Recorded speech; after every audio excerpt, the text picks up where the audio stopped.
Good evening, everyone. Welcome back to my YouTube channel. It's me, Melissa. Pwede nyo rin pong tawaging shortcut na Mel kung gusto nyo. Or if ever na pangalan ko na lang po dito sa bahay, Lisel. So, for today po, meron pa po ako isa pang i-open up sa inyo. Like po ng pang-araw-araw ko pong promise na and yung pang-araw-araw po na bumubulong sa isip ko na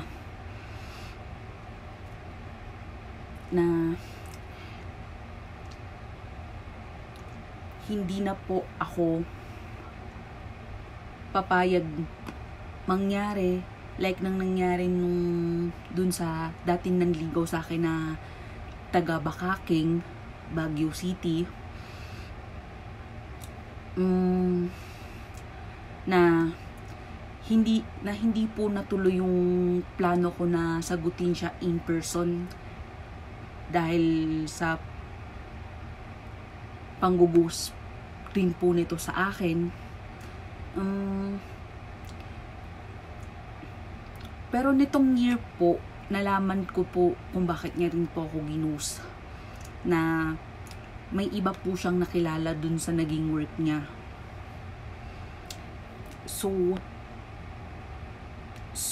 kaya po,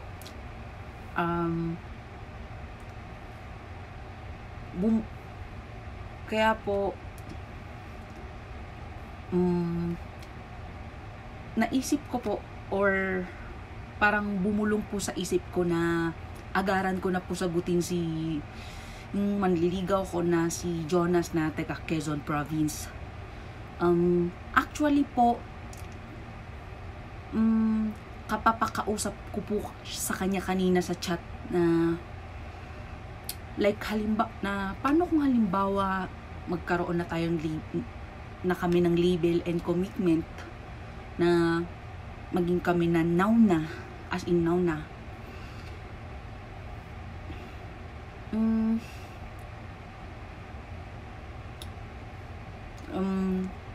Actually po, nagsabi na po ako sa chat kahit this time po na feel ko po na malapit na pong mahuli po ang lahat. Ganun. Kaya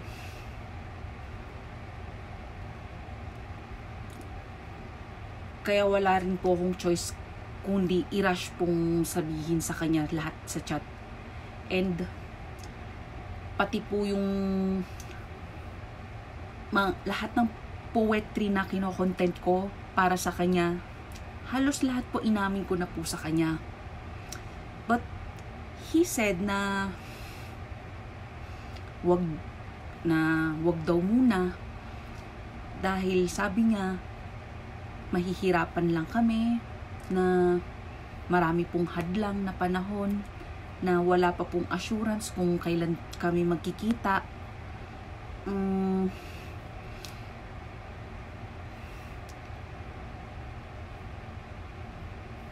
So huling niya pong sinabi din na hayaan na lang yung pagkakataon kung anong plano sa amin. So sa tingin ko po din na tapos ko na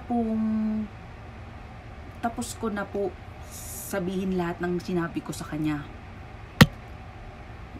Tapos na po yung plano kong aminin lahat ng dapat kong aminin kay Jonas. Just maybe po like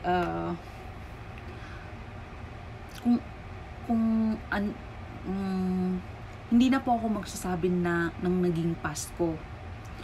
Pero kung ano man po yung naging past ko, sana po madali po siyang i-heal Kaya po siguro nung nag-start po siya nanligaw nung April din na nagkakilala kami, hindi ko po siya agad sinagot. So yun po. And dun po nung nag-content ako nung July 3, 2024 about po sa mas pipiliin ko po yung LDR. Kung may mga tao po sa paligid na nagsasabi or nag-iisip na nagmamakaawa ako, let's just admit po na naging gawain ko po dati yun all years ago na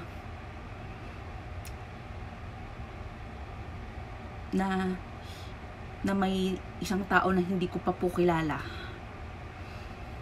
Pero ngayon po, ipinapaliwanag ko na po ngayon na hindi pagmamakaawa ang ibig sabihin ng pagko-content ko na pagpili ng LDR.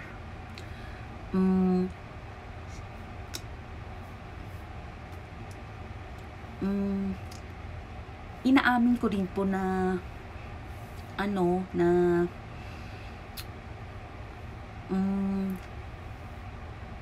hindi ko na kahit sino po talaga hindi po maiwasan maging choosy like me. May pagka-choosy po ako para malaman nyo na hindi po pagmamakaawa yung pag-content ko no na mas pipiliin ko LDR. Dahil nasasabi ko lang din po yung sides ko, and nasasabi ko lang po na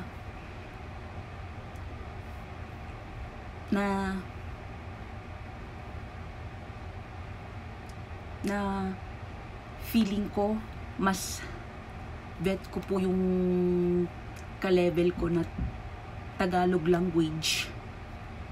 So yun po.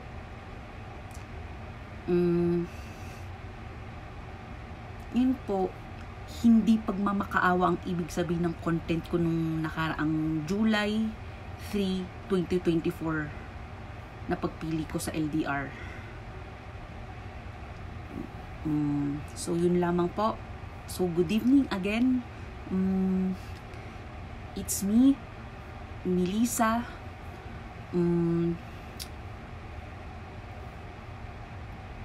God bless you all and good night.